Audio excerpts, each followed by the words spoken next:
Some months ago, I got a new box from Theo Wanne that had a couple of cool things in it, but it fell in the cracks while we were moving to a new house. Inside that box were 3 mouthpieces that I've never played before. I do a lot of testing with Theo Wanne stuff, but to be honest with you, I usually hold on to this Shiva 4 that I kind of take with me everywhere. It certainly lives with me on my gigs. I do like to record with it a lot, although I do use the Brahma a pretty good bit too. But today we're going to take the 3 mouthpieces that came in that box that I've never played before. I've only opened and looked at them once or twice, and we're going to slap a fresh reed on them and play them together for the first time, talking about the sound and the feel against this Shiva 4.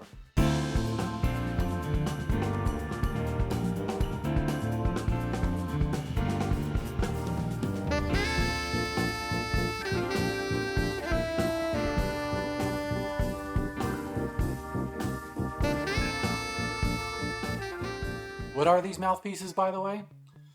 We have a brand new Cali 2 tenor mouthpiece. This is a more premium Theo Wanne piece. I've got a contemporary for tenor, and I've got a jazz fusion. So again, let's listen to these. No prep. I've never played any of these before. These are all first impressions against what I'm very much used to. And I'm really curious about what you hear. You know, I'm hearing this from behind the horn. You're going to end up hearing this from in front of the horn. I'm curious to see what speaks to you. Just for reference, all of these are 7-star, including my Shiva 4 over here. I'm pulling out a brand new reed for these so that they can be kind of tested evenly. And we'll do this with dry, unedited audio. Some of the things that I look for immediately when I'm testing a mouthpiece first is how quickly does it speak? How does it speak at all volumes? Do I hear some weird frequencies that don't really vibe with me all that well? And generally speaking, how's the airflow? Fresh reed, Leger, American cut, 275. You know, I've been playing these for I don't know, since 2009, and I still have a habit of wetting the reed, even though you don't have to do that. All right, here's my Shiva 4 that I play all the time.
All right, up next, let's get out this Cali.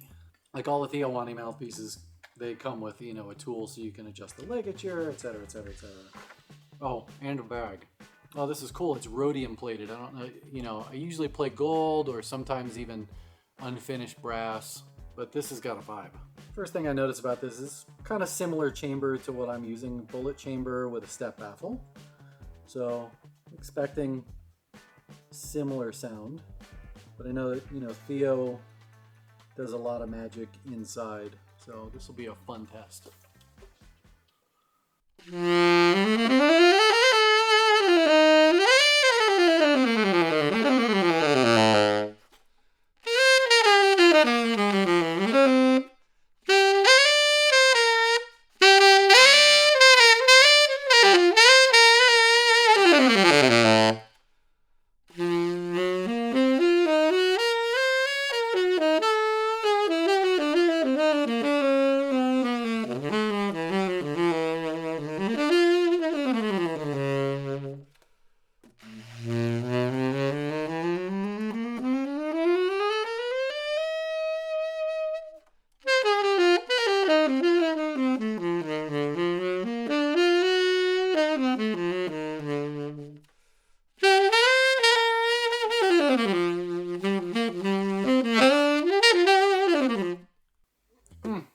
Speaks almost identically to my Shiva 4. Airflow is just about the same. It feels maybe a little bit more even across the registers in terms of tone production. Speaks just about at the same speed. For me, I like it a lot.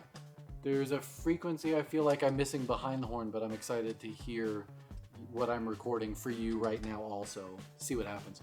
So let's move on next to the Jazz Fusion model. This one's also rhodium plated. Very cool.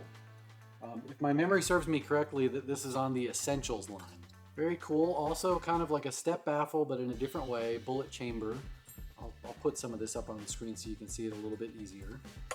I don't know how familiar you guys are with the shark gills that Theo used to put in mouth, or does put in mouthpieces, but this has something reminiscent to it on the baffle.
So far, I like it a lot. Not entirely sure if it's for me, but feels really good. Very easy to play across all the registers. So far, my pick is actually that Cali 2 out of the new ones. Now let's move on to the Contemporary. Also rhodium plated. Very cool. Okay, similar step baffle and bullet going into a bullet chamber as the Jazz Fusion mouthpiece that I just played last, which is cool. Looks like a little bit more of a square window than I'm used to seeing. And also kind of has that shark gill thing going on the baffle.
Curious. This one also feels like maybe a little bit more closed off. I'm working 5% or so harder for what I'm playing. I like the sound though, but actually one thing that I noticed about all three of these pieces in comparison to my Shiva 3 is that, you know, the Shiva 4 is a little bit of a wild mouthpiece on occasion, which is exactly why I use it on rock gigs. It gives me a little more freedom when I'm trying to blow some particular technique things, whether that's like, you know, super altissimo or trying to break a note, you know, hovering in between two pitches and kind of listening to it gurgle a little bit. All three of these have a little bit more control. So they may suit a lot of gigs that I do better until I get back out playing Pink Floyd music again. Still though, as cool as the jazz fusion and this contemporary are, I might play with that Cali for a little while. It's a Cali 2, by the way. And I'm curious as to your thoughts, you sitting in front of the horn. What is it that you hear? What do you like? What do you dislike? By the way, just so that you know, as a longtime Theo Wanne artist, this is not an ad. They never ask me to make any content for them, which is great. That's kind of the way that you want that. But if you like some of these mouthpieces and you would like to pick one up at a discount, I'll put a code on the screen for you right now so that you can get one of these a little bit cheaper. Thanks so much for hanging out with me on my very unscientific deep dive. And I hope I see you here again for some more videos, maybe some more saxophone stuff. See you again on the next one.